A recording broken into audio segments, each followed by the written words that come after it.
Diz assim, 1 Coríntios capítulo 3, a partir do verso 11: porque ninguém pode pôr outro fundamento além do que já está posto, que é, ou o qual é, Jesus Cristo. E se alguém sobre este fundamento formar um edifício de ouro, prata, pedras preciosas, madeira, feno, palha, a obra de cada um se manifestará. Na verdade, o dia a declarará, porque pelo fogo será descoberta, e o fogo provará qual seja a obra de cada um. Se a obra que alguém edificou nessa parte permanecer, esse receberá galardão. Se a obra de alguém se queimar, sofrerá detrimento, mas o tal será salvo, todavia, como pelo fogo. Podem se sentar. O texto que temos neste momento foi escrito pelo apóstolo Paulo. Estava ele falando com a igreja de Corinto, a igreja mais carnal dos tempos do Novo Testamento, uma igreja mundanizada, uma igreja que deixou o paganismo entrar nas suas fileiras e permear o seu comportamento, a sua moralidade, o seu trabalho e o seu próprio julgamento. Paulo está falando sobre divisões da igreja, que uns diziam que eram de Paulo, outros de Apolo, outros de Cristo, outros de Deus. E Paulo está dizendo: Cristo não está dividido. Nós somos apenas instrumentos nas mãos de Deus para construir a sua obra. E ele reivindica que ele e os apóstolos, numa construção, comparando a igreja com um edifício, ele e os apóstolos fizeram a construção dos fundamentos, dos alicerces. E ele diz: a pedra fundamental, o alicerce sobre o qual está construída a igreja, é Cristo, não é Pedro. Pedro nunca foi alicerce de Cristo. Pedro nunca foi o chefe da igreja. Pedro nunca foi o dono do apostolado. O próprio apóstolo Paulo declara que o fundamento sobre o qual os apóstolos construíam é Cristo. E o apóstolo Pedro, nas suas cartas, diz que o fundamento da igreja é Jesus Cristo. Então, os apóstolos não estavam inventando nada, não estavam criando nada. Eles estavam dando sequência ao que Cristo mandou que eles fizessem. E qual foi a ordem que Cristo dera aos apóstolos? Ide por todo o mundo, pregai o evangelho a toda criatura, ensinando-os a guardar todas as coisas que vos tenho ensinado, batizando-os em nome do Pai, do Filho e do Espírito Santo. E disse ele: eis que estou convosco todos os dias, até a consumação dos séculos. Então Paulo está dizendo: nós, os apóstolos, estamos preparando aqui sobre o fundamento, os alicerces. E cada um de nós que somos de Cristo, estamos construindo a parte que nos cabe. Uma parede, uma fiada de tijolos, colocando os beirais, levantando, colocando as colunas, colocando o esteio, colocando o telhado. Cada um de nós está construindo naquilo que Deus nos separou para fazer. Para isso, o Espírito Santo nos deu dons e talentos, através dos quais nós servimos a Cristo e servimos aos que são salvos em Cristo. E Paulo diz o seguinte: um dia, a obra da Igreja de Jesus, e particularmente a obra de cada um de nós, será provada com o fogo, com o maçarico. Deu um incêndio numa casa nos Estados Unidos, e geralmente, em grande parte do sul dos Estados Unidos, as casas são de madeira, bonitas, lindas, com ar-condicionado, com carpete, com beleza. A gente olha aquelas pedras bonitas, vai ver, é tudo uma cobertura plástica, mas são lindas. E deu um incêndio, queimou não sei quantas casas, destas lindas casas, dessas gloriosas mansões. E como o material que estava lá era um material combustível, era um material que queimava, sobrou pouca coisa. O que é que sobrou? As joias que as senhoras tinham lá não queimaram. As peças de ferro que haviam naquelas casas permaneceram. As coisas de barro ficaram. Mas tudo que era combustível queimou-se.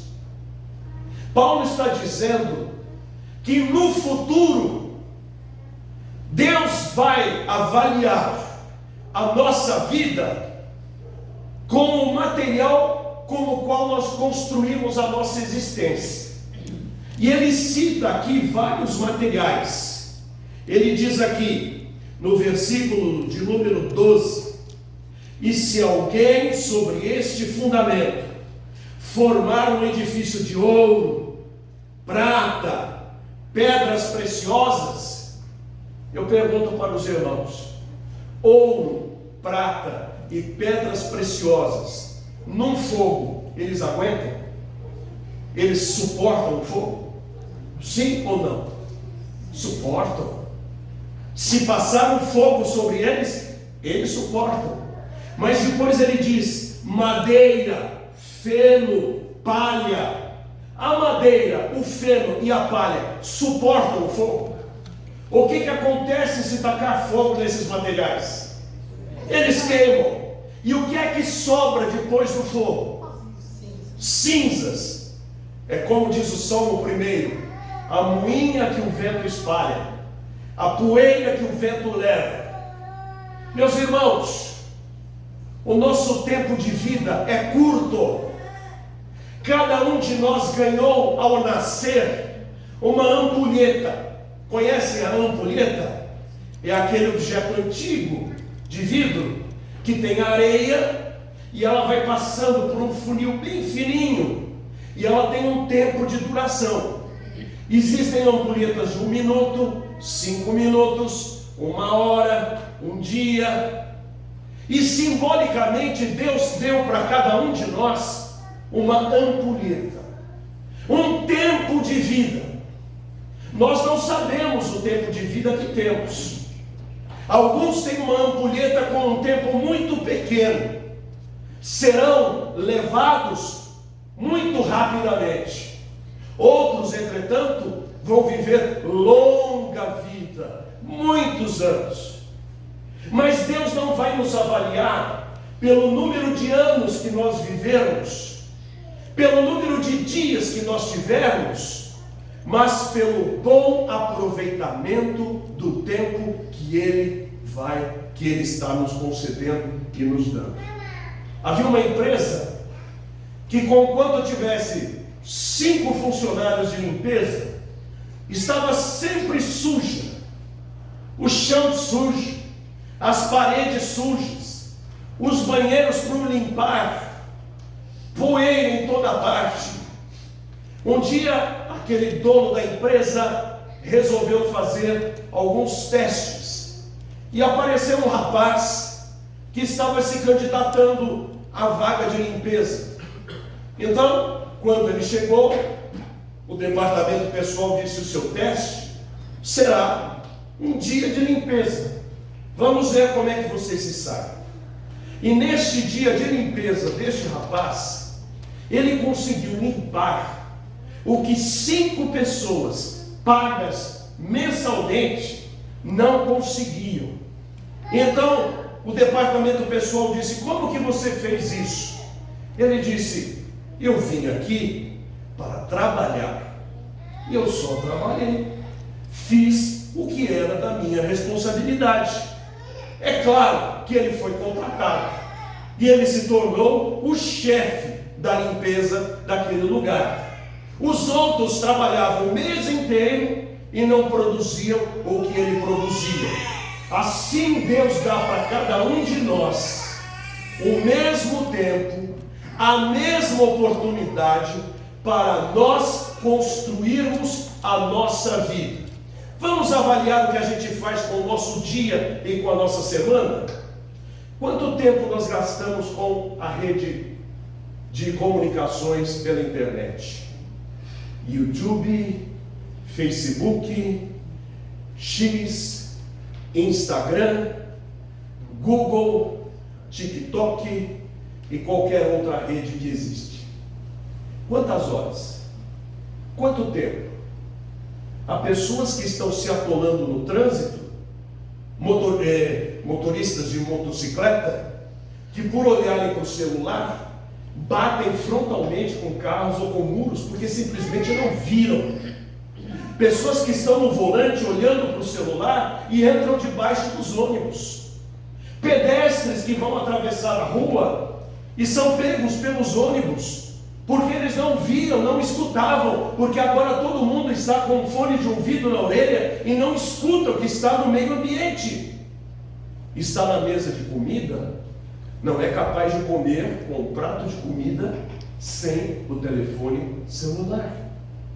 Não podemos fazer um culto sem os nossos equipamentos de multimídia. Se eles estiverem desligados, parece que não há culto, porque a nossa vida está conectada o tempo todo na tecnologia. Outros perdem tempo com discussões político-filosóficas. Nós bem sabemos qual é a nossa posição política. Cada um tem a sua. E quem tem a sua numa colocação correta é incapaz de entender que o outro pense diferente, simplesmente porque a outra é imoral e indecente. No entanto, há pessoas que não apenas só opinam a respeito da política, mas vivem 24 horas este assunto, não tendo tempo nem para orar, nem para ler a palavra, nem para conversar, nem para visitar e nem para nada. Há outras pessoas que vivem apenas para o trabalho. É trabalho de manhã, trabalho de dia, trabalho de tarde, trabalho de noite. Como aquele rapaz, um senhor de uns 35 anos. Hoje em dia um rapaz de 35 anos é um jovem, né? Mas no tempo em que eu era adolescente, um homem de 30 anos já era um senhor. É ou não é, pastor? Parece que as pessoas envelheciam mais rápido, né? Ó, fulano, quantos anos? Mas já tem 31 anos, olha como é velho. Está velho já, né? Hoje, 31 anos, é um molecão. E esse aí estava com 35. E ele sentou na sua bancada, abriu a gaveta e viu a foto do filho dele com a bicicleta. Oh, meu pai do céu! É o Júnior. Quer saber de uma coisa? Foi até a mesa do chefe. Falou: chefe, eu queria ir para casa. Eu vi uma fotografia aqui. Eu tenho um assunto familiar. Ah, pode ir, não tem problema, vem amanhã. Quando ele chegou em casa, conquanto ele fosse um jovem senhor, casou-se cedo. Então chegou em casa: Júnior, Cadê você? Aí a mulher dele veio. Bem, o que foi? Cadê o Júnior? Como cadê o Júnior? Ué, cadê ele? Estava na casa dele. Como na casa dele? Ah, você está doido? Ele casou. Ele casou? Claro que ele casou. Eu não vi. Claro que você viu. Não, eu estava lá, mas eu não vi. Eu estou com a foto dele aqui. Eu perdi meu filho. Há pessoas que só descobrem que perderam a bênção do convívio quando não tem mais a pessoa do seu lado. É como nós. Quem aqui dá graças por uma torneira de água que sai água? Poucos. Mas experimente ficar 3 dias sem água. Você olha para aquela torneira e ainda vai orar com imposição de mãos pela torneira. Ó Senhor, jorra água, Senhor. E na hora que ela... Você glória a Deus. Nunca deu valor para a torneira. Mas no dia que falta água, você sente falta. E quando cai a energia elétrica, desliga a geladeira, desliga o freezer, cai a internet, seu celular está com 5%, não tem parente e amigos próximos para carregar, a carne descongelou, vai estragar, e já faz 15 horas que não volta a força. Na hora que acende a luz, você fala glória a Deus. Há pessoas que edificam a sua vida em palha, em feno, em coisas que não têm valor. Pensava-se que aquele grande comunicador brasileiro, pioneiro da televisão, o grande comunicador de auditórios, no dia em que morresse, provocaria uma comoção nacional e o país pararia, porque era alguém amado pelo povo. Ele morreu, viraram a página e ninguém mais fala dele. A rainha da TV, toda semana, com o seu programa de auditório e com aquelas pessoas vindo, desfilando no seu programa, ela morreu, a sua casa está apodrecendo, não há mais ninguém, nem móvel, nem nada, e ninguém nem lembra dela. O líder daquela religião morreu, nem comoção teve, já elegeram outro. No momento seguinte do falecimento, a notícia era: agora vamos ver quem vai ocupar o seu lugar. Claro, rei morto, rei posto. Meu irmão, só há uma pessoa que vai avaliar com sensatez a nossa vida, sem ignorar cada ato e cada pensamento e cada palavra que falamos. É Deus. E Ele está de olho em nós, desde o momento em que estamos dormindo, até a hora que vivemos o dia todo e depois vamos dormir novamente. Ele sabe quantas vezes oramos. Lembram-se do profeta Daniel? Diz a Bíblia que o anjo que chegou para lhe dar a resposta à oração que ele fizera 21 dias antes, disse a ele: Daniel, homem muito amado, desde que você se colocou na presença de Deus para receber a resposta da sua oração, eu fui enviado. Deus viu, Deus ouviu, Deus esteve atento, Deus escutou. Eu não preciso ir no Monte Sinai orar, eu não preciso ir ao Monte Horebe clamar, eu não preciso ir ao Monte de São Roque, ao Pico do Jaraguá. Deus me ouve no porão da minha casa, Deus me ouve no ponto de ônibus da estação, Deus me ouve na minha bicicleta, Deus me ouve na minha cama, Deus me ouve no meu trabalho.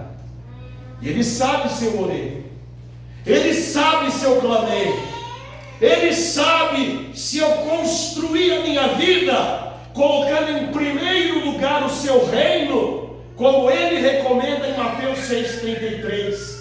Buscai primeiro o reino de Deus e toda a sua justiça, e todas as outras coisas vos serão acrescentadas. Ele conhece.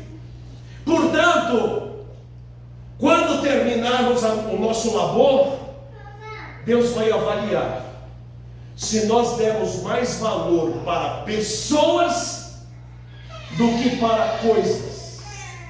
Perto da minha casa, onde eu morava, na Vila Pompeia, quando eu me mudei para lá em 1972, começaram a construir uma mansão, mas uma mansão cinematográfica. Muito dinheiro, muitos blocos, muita coisa. Levaram 8 anos para construir. Na semana que iriam inaugurar aquela casa, o dono do imóvel morreu. Deu um colapso e ele morreu. Ele nem viu a casa pronta. Ele nem participou da festa. Isso me fez lembrar aquele texto que diz: de que adianta o homem ganhar o mundo inteiro e perder a sua alma. Meus irmãos, às vezes estamos tão focados numa coisa que vai acabar, numa coisa que vai terminar, numa coisa que quando nós morrermos não fará diferença nenhuma, e nós deixamos de semear naquilo que fica, naquilo que é real, naquilo que é verdadeiro, o amor que nos une, a comunhão entre um marido e uma mulher, o amor de um pai por um filho, de uma mãe por uma filha, dos filhos pelos seus pais e pelos seus avós. Muitas vezes nas igrejas estamos tão ocupados com o trabalho de Deus, como aquela mãe que marcou o aniversário do seu filho e fez convites e colocou os temas e comprou todos os enfeites e preparou um bolo e recebeu os convidados e deixou tudo pronto. Quando foi para começar, alguém perguntou: está tudo ótimo, mas cadê o aniversariante? E ela disse: esqueci ele na creche. Muitas igrejas estão assim também. Fazem tudo, constroem tanta coisa, mas Jesus está do lado de fora, nem está lá dentro. Este fato aconteceu na década de 50 e com este eu vou encerrar a mensagem. O irmão brasileiro viajou para os Estados Unidos e lá foi morar. Ele era um rapaz negro e ele não sabia, naquela época, dos problemas raciais dos Estados Unidos. Então, quando chegou no domingo, dia do Senhor, o que ele foi procurar? O que ele foi procurar? A igreja. E ele achou lá a Igreja Batista, lá na avenida. E lá foi ele muito alegre, feliz, com a sua Bíblia em inglês, para a igreja. Quando chegou na porta, o introdutor disse: olá, senhor. Pois não? Disse: olá, meu irmão, vem cultuar a Deus. Não, a igreja para o senhor é do outro lado da avenida, aqui não. Não, mas eu quero cultuar a Deus. Não, o senhor não entendeu. Para o seu público, o culto é lá. Disse: mas eu quero cultuar aqui. Meu senhor, o senhor não vai poder entrar. Mas eu quero. O senhor vai causar problemas, eu vou chamar aqui a diretoria e a polícia. Ele disse: mas que coisa. Foi embora aborrecido para casa. No domingo seguinte ele falou: eu vou lá. E foi lá de novo, e lá estava o irmão, agora não tão solícito, e disse: o que o senhor quer aqui? Ele disse: eu vim adorar ao seu Deus e ao meu Deus. O seu Deus e o meu Deus é adorado pelo senhor do outro lado da rua, não vai adorar aqui. Ele sentou-se na escada da igreja e chorou. E ele fez um desabafo com Deus: ó Jesus, eu queria tanto estar lá dentro. E ele escutou Jesus falar: eu também. Eu também queria estar lá dentro. Há muitos de nós que estamos tão acostumados com o Evangelho que já não somos mais aqueles que estendem as boas novas para que os perdidos encontrem a mesma salvação que nós recebemos. E este é o ouro da nossa coroa. Este é a prata da nossa recompensa. Estas são as pedras preciosas. Quando a gente serve a Deus, quando a gente leva o Evangelho, quando a gente ama o próximo, quando a gente estende a nossa mão para o necessitado, quando a gente faz da igreja a família de Deus, quando nós fazemos da oração a nossa prática diária, quando nós levamos Deus a sério. Nesta hora, é porque nós pegamos bons materiais para construir a nossa vida. Mas quando nós trocamos estas coisas por futilidades, por diversões, por coisas que são apenas sazonais, ou coisas que são apenas de momento, que daqui 5 anos não terão nenhum valor, nós estamos construindo com madeira, com feno e com palha, que quando nós subirmos, nós vamos dizer: Deus, eu fiz isto, fiz isto, fiz isto e fiz aquilo, e Deus vai dizer: e do que valeu? Aonde você chegou? Graduou-se em 15 faculdades e está aqui morto. E vai chegar um outro e diz: Senhor, estou aqui, eu orei, eu conduzi pecadores para o Senhor, eu não tive muito recurso, não deixei quase patrimônio nenhum para os meus filhos. Hoje se fala tanto de John Wesley.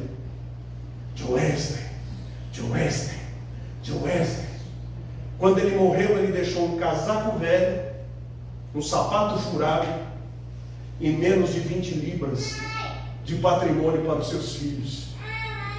Mas ninguém pregou mais do que ele. Ninguém percorreu mais municípios e locais e pregou mais vezes do que ele. Cerca de 10 pregações por dia. E escreveu milhares de mensagens, milhares de sermões. Ele não tinha tempo para outras coisas.